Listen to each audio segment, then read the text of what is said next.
ജനാധിപത്യ ബോധമുണർത്താൻ school parliament തെരഞ്ഞെടുപ്പ് നടത്തി Pathirippatta UP school. Muhammad Ishan school ലീഡറായും സാൻവി റോസ് ഡെപ്യൂട്ടി ലീഡറായും തെരഞ്ഞെടുക്കപ്പെട്ടു. തെരഞ്ഞെടുപ്പിന്റെ ഭാഗമായി വിജയികൾ ആഹ്ലാദ പ്രകടനവും നടത്തി. ജനാധിപത്യ ഭരണ സംവിധാനത്തിന്റെ അടിസ്ഥാന ഘടകമായ വോട്ടവകാശം വിനിയോഗിച്ച് കുട്ടികൾ പൊതു തെരഞ്ഞെടുപ്പിന്റെ എല്ലാ ഘട്ടങ്ങളും പിന്തുടർന്നുകൊണ്ടായിരുന്നു പാതിരപ്പറ്റ UP സ്കൂളിൽ തെരഞ്ഞെടുപ്പ് നടത്തിയത്. മുഖ്യ വരണാധികാരിയായ ഹെഡ്മിസ്ട്രസ് തെരഞ്ഞെടുപ്പ് വിജ്ഞാപനം പുറപ്പെടുവിച്ചതോടെ തെരഞ്ഞെടുപ്പ് പ്രക്രിയയ്ക്ക് തുടക്കമായി. നാമനിർദ്ദേശ പത്രിക സമർപ്പണം, പിൻവലിക്കൽ, സൂക്ഷ്മ പരിശോധന, പ്രചരണം, വോട്ടെടുപ്പ്, ഫലപ്രഖ്യാപനം, ആഹ്ലാദ പ്രകടനം തുടങ്ങി ഓരോ ഘട്ടവും പാലിച്ചുകൊണ്ടായിരുന്നു തെരഞ്ഞെടുപ്പ്. പരമ്പരാഗത രീതിയിലായിരുന്നു തെരഞ്ഞെടുപ്പ്. തെരഞ്ഞെടുപ്പ് വിജ്ഞാപനം മുതൽ അവസാനം ഫലം പ്രഖ്യാപനം നടന്ന് സ്ഥാനാർത്ഥിയിൽ ആയി തിരഞ്ഞെടുക്കപ്പെട്ടതിന് ശേഷം സത്യപ്രതിജ്ഞ HMന്റെ മുന്നിൽ ചെയ്തു കൊടുക്കുന്നത് ഉൾപ്പെടെയുള്ള ജനാധിപത്യത്തിൻ്റെ എല്ലാ ഘട്ടങ്ങളും ഇതിൽ ഞങ്ങൾ ഉണ്ടാക്കിയിട്ടുണ്ട്.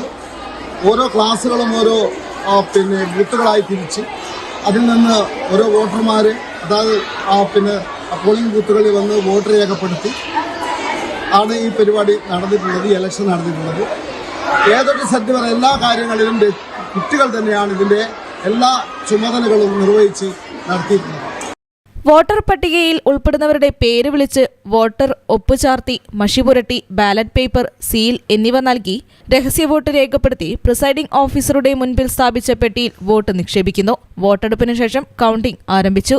സ്ഥാനാർത്ഥികളും ചീഫ് ഏജന്റുമാരും ഉദ്യോഗസ്ഥന്മാരും അടങ്ങുന്ന സംഘമാണ് വോട്ടെണ്ണൽ പൂർത്തീകരിച്ചത്. ഓരോ റൗണ്ടിലുമുള്ള ലീഡ് നില പ്രത്യേക വാർത്താ ബുള്ളറ്റിനായി കുട്ടികളെ അറിയിച്ചിരുന്നു. തെരഞ്ഞെടുപ്പിന്റെ ഓരോ ചുമതലകളും കുട്ടികളായിരുന്നു നിർവഹിച്ചിരുന്നത്. എക്സിറ്റ് പോളുകളും പോലീസും ഉണ്ടായിരുന്നു. മുഹമ്മദ് ഇഷാൻ സ്കൂൾ ലീഡറായും സാൻവി റോസ് ഡെപ്യൂട്ടി ലീഡറായും തെരഞ്ഞെടുക്കപ്പെട്ടു. വിജയികൾ ആഹ്ലാദ പ്രകടനവും നടത്തി.